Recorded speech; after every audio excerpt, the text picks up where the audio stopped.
sorry, we are next in line to talk to a gay representative.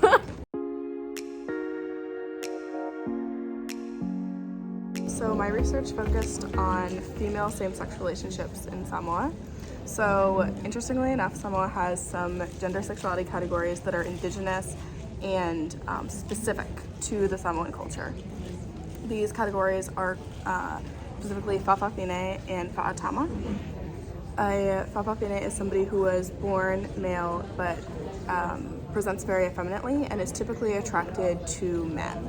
And alternatively, a fa'atama is somebody who was born female, lives their life in a very masculine way, and is attracted to women. And fa'afafine in Samoa still experience far less erasure and stigmatization than their fa'atama counterparts.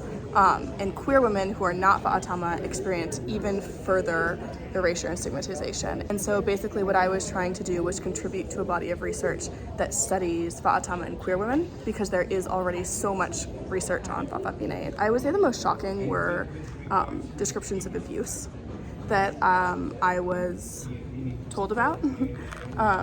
They were really upsetting at times.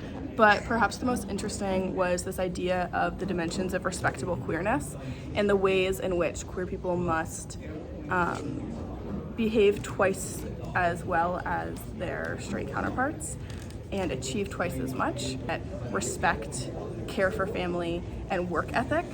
And their place in Samoan society directly translates to the acceptance that people experience. So I'm a lesbian, and in Samoa I was able to go out to bars and really tell people that I was a lesbian and experience very little backlash. I mean, there were definitely times where there was homophobia and people's opinions were known to me, and I could kind of see like the way that people had reacted.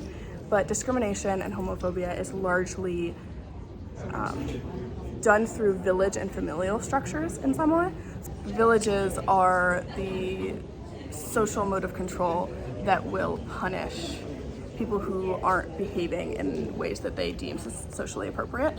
And so that would be, homosexuality, deviation from gender norms, etc. So because I am not part of those structures, I can't be punished or discriminated against in that way. Is there anything you want to tell viewers who are curious about studying abroad in an area like this as a queer person? Yeah, I would say that, you need to be prepared for people to not accept you. I would say that it's really valuable to have these experiences to really understand your privilege, even if you are from a place where you don't experience total acceptance or there are some problems, where people have some misconceptions about queer people. I think that it can be really grounding to go to a place and realize, first of all, how much you can impact the people around you and affirming who they are, and secondarily, how much privilege we as Americans hold,